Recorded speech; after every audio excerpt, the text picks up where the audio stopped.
नमस्कार दोस्तों, आप सभी का स्वागत है आपके अपने YouTube चैनल अंजन क्लासेस में। दोस्तों, आज हम लोग बात करने वाले हैं कि सरकार जो LPA में चली गई है, अभी तक हालांकि उसका कोई डेट नहीं मिला है कि कब इस केस को सुना जाएगा, लेकिन सरकार ने ये घोषणा कर दिया है मौखिक रूप से कि हम लोग LPA में जा रहे हैं और फाइल भी हो गया है, लेकिन उसका हियरिंग डेट नहीं मिला है। ठीक है। अब अभ्यर्थियों में ये परेशानी है कि इसके बाद वो क्या करें। सभी मतलब जगह देख रहे हैं कि एकदम आपाधापी मचा हुआ है। अभ्यर्थी परेशान है कि अब हमें अगला कदम क्या करना होगा।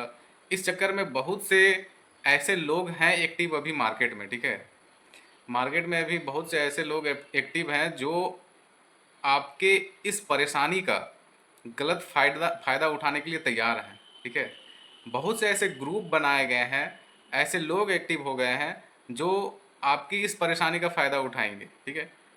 और कहीं ना कहीं वो आपको ठगने का काम करेंगे। आपसे केस के नाम पर इतना पैसा आपसे ठगा जाएगा कि आपको पता भी नहीं चलेगा। बाद में आपको एहसास होगा, जब आपको पता चलेगा कि मेरा वो पैसा वेस्ट चला गया, उसका कोई ज़रूरत नहीं था, हमने गलत जगह पैसा दे दिया। ठीक है। अब मेरी बात सुनिए कि क्या करना है। ठीक है।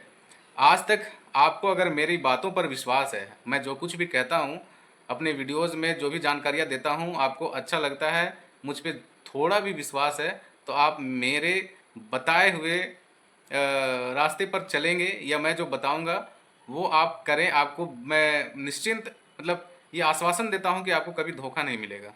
ठीक है। जब भी मैं कुछ भी इन्फॉर्मेशन आपको देता हूँ तो वो एकदम सटीक होता है और अप टू द पॉइंट होता है। इधर उधर बरगलाने वाला एकदम बात नहीं करते हैं हम। ठीक है। कि मैं ये कर दिया, वो कर दिया, केस जिता दिया, और पता चले कि आज तक एक वकील नहीं उतारा है, और बड़ा बड़ा भाषण देगा कि हमने केस जिता दिया, अब सुप्रीम कोर्ट में भी केस जिता देंगे। अरे भाई, हवा हवाई में बात करने से कोई केस नहीं जीत जाता है। इसलिए मेरे इंस्ट्रक्शन का आप वेट करें। मैं अगर कहूँगा कि अगला कदम क्या होना चाहिए, तो वो आपके लिए बेहतर होगा, आप भरोसा रखें। ठीक है। किसी और लोगों के बहकाव में अभी बिल्कुल नहीं आया। मैं बता रहा हूँ कि अभी बहुत लोग ऐसे सक्रिय हो गए हैं कि एकदम मार्केट में एक्टिव हैं आपको ठगने के लिए।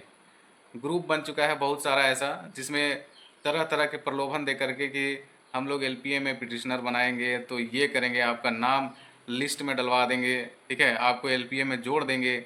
इस तरह की बहुत सारी बातें अभी आपको सुनने में मिलेगी। उस सब को इग्नोर करना है, सही वक्त का इंतज़ार कीजिए। ठीक है। अभी वो सही वक्त नहीं आया है कोई भी एक्शन लेने का। समझ गए। और जब वक्त आएगा हम आपको बताएंगे कि आपको करना क्या है। तब तक आप थोड़ा सा पेशेंस बना करके रखें। मैं अपने वीडियो के माध्यम से वो सारी चीज़ें आपको बताऊंगा जो आपके लिए एकदम उपयोगी रहेगी। ठीक है।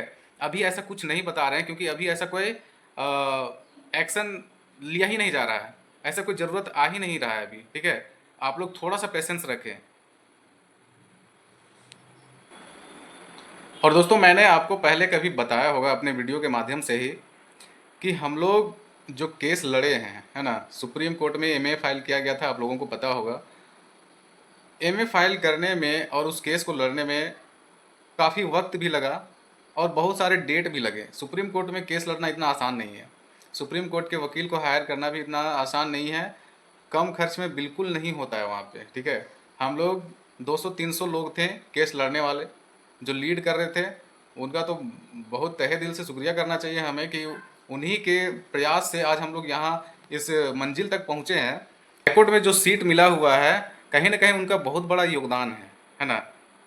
और जो राग अलाप रहे हैं आजकल लोग कि 40,000 खर्चा कर दिया पिटिशनर का, बहुत ज़्यादा पैसा लेता है, लुटता है, ये है वो है। भाई 40,000 आज तक मैंने कभी किसी का ऐसा मतलब खर्चा नहीं करवाया, और ना ही मेरा भी खर्चा हुआ है 40,000। हाँ, मानते हैं कि एक बड़ा वकील को हायर किया जाता था सुप्रीम कोर्ट में, है ना। विकास सर नाम है उनका। आप उनका फ़ी गूगल में सर्च कर लीजिए या पता कर लीजिए कि उनका फ़ी कितना होता था पर हेयरिंग का। ठीक है। कितना फ़ी लेते थे, लाखों रुपए उनके, मतलब बहुत ज़्यादा फ़ी था उनका, और हम लोग आदमी कम थे। तो सबको हर हेयरिंग में कम से कम 5-5 हज़ार कंट्रीब्यूशन करना पड़ता था। कभी 5, कभी 2, कभी 3, ऐसे कर करके प्रत्येक पिटिशनर का 20,000 से ऊपर लगभग खर्चा हो गया है। ठीक है। 40,000 हम अब आज तक नहीं बोले कि 40,000 खर्चा हो गया है। ठीक है। लेकिन 20,000 ऑलमोस्ट जो है खर्चा हो गया प्रत्येक पिटिशनर का। उनमें से हम भी हैं, मैं भी एक पिटिशनर हूँ, है ना। मैं भी टीजीटी 2016 का पिटिशनर हूँ और मेरा भी इतना खर्चा हुआ है। तो इसका ये मतलब नहीं कि हम सबसे 40,000 कोई भी ऐसा एक प्रूफ दे दे कि मैंने 40,000 रुपये किसी का खर्चा करवाया है। तो ये बेकार का बात जो है बोलना किसी के मुंह से एकदम शोभा नहीं देता है। हम इस तरह के पचड़े में कभी फंसना नहीं चाहते हैं, ठीक है। और एक बात मैं उन अभ्यर्थियों से मतलब कहना चाहता हूं जिनका केस लगा हुआ था 11 सितंबर को, कि बहुत से लोग अभी भी परेशान हैं कि सर 11 सितंबर वालों को आवेदन जमा करना है या नहीं करना है। तो हम पिछले वीडियो में भी बताए थे, आज फिर से कह रहा हूँ, अगर आप जमा करने जाते हैं तो आप कौन से केस का हवाला देंगे, आपका नाम कहाँ है। अगर वहाँ पे पूछा जाएगा कि आपका जजमेंट कहाँ है, ठीक है, आपका जजमेंट किस केस में आया है, तो आप क्या बताएंगे। वहाँ पे प्रूफ देना पड़ता है ना। अब 582 वालों के पास सबूत है, उसके अंडर जितने भी केस टैग है उसके पास सबूत है, वो तुरंत निकाल के दे देंगे, वो जमा भी कर रहे हैं। लेकिन आपके पास तो कोई ऐसा एविडेंस है नहीं। आपके पास होगा, आप समय का इंतज़ार कीजिए, ठीक है। आपके पास भी होगा, आपका केस जब लगेगा कोर्ट में, जब केस आपका लग जाएगा, उसके बाद जजमेंट सेम हो जाएगा, उसके बाद आपको भी अवसर मिलेगा जमा करने का। ऐसा थोड़ा ना कोर्ट के आदेश को जेएसएससी कैसे मतलब नहीं मानेगा। जेएसएससी तो इंतजार करता है कि कोर्ट कब आदेश दे और हम काम करना शुरू करें। तो आदमी बोल देता है कि नहीं, कि जेएसएससी आपको समय नहीं देगा दोबारा जमा करने का। अरे भाई कैसे नहीं देगा। आप अपना उल्लू सीधा करने के लिए अनर्गल बात काहे करते हैं। जब केस अभी तक उसका सुनवाई नहीं हुआ है, एक भी जजमेंट नहीं आया है, तो आप बिना मतलब के कैसे आवेदन जमा करवा देंगे। आवेदन जमा करने से भी कोई फ़ायदा होगा नहीं, ठीक है। ये लोग आवेदन जमा करें जिनका केस में नाम है, जेएसएससी का ऑफिस खुल गया है। आप लोग जाइए, अपना आवेदन जमा कीजिए, रिसीविंग लीजिए, अपने पास रखिए, वो बाद में आपको काम देगा। रिसीविंग किसी को देना नहीं है। ऐसा नहीं कि जो आपका केस लड़ दे रहा है तो उसको रिसीविंग दे दिए, उसका जागीर नहीं हो गया है। रिसीविंग अपने पास रखिए, जब मांगा जाएगा, जब उसका ज़रूरत पड़ेगा तब वो किसी को देना है, ऐसे किसी को देना नहीं है। बाकी अंत में हम यही कहेंगे, अगर आपको भरोसा है मुझ पर थोड़ा सा भी, तो आप मेरे इंस्ट्रक्शन का वेट करें। आगे क्या करना है मैं आपको अपने वीडियो में ज़रूर बताऊंगा। कहाँ पे जुड़ना है, क्या करना है, एकदम सटीक जानकारी के साथ आपको अपने वीडियो में बताऊंगा। इसलिए तब तक आप मेरे इंस्ट्रक्शन का वेट करें। अब नहीं तो फिर बाद में नहीं, मतलब ये राग नहीं अपना है कि अब पछताए होत क्या जब चिड़िया चुग गई खेत, है ना। तो पछताने से पहले एक बार ज़रूर समझ ले, जान ले, परख ले लोगों को। और मैं कभी ये नहीं कहता कि हम आपको यहाँ जोड़ देंगे वहाँ जोड़ देंगे, भाई वो काम वकील लोगों का है, जो लीडर हैं वो करते हैं। मेरा काम है आप तक जानकारी पहुँचाना, सही मार्गदर्शन देना। मैं किसी से ये नहीं कहता है कि हम आपको केस में जुड़वा देंगे, ये कर देंगे, वो कर देंगे, ठीक है। वो सब काम मेरा नहीं है। मैं पैसे कमाने के चक्कर में नहीं रहता, मैं बस लोगों की भलाई करना चाहता हूँ, ठीक है। आपको सही दिशा दिखाना चाहता हूँ ताकि आप ठगे ना जाए। कि मैं जानता हूँ कि एक गरीब आदमी की कमाई का कितना वैल्यू है, कितना मेहनत से वो पैसा जुटाता है, कमाता है।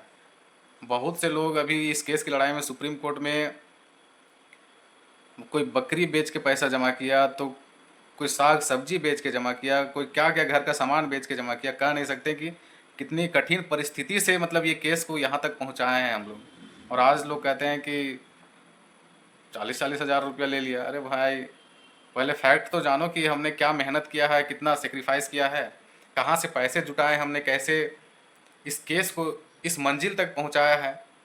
और तुम कहते हो कि केस हमने जिताया है।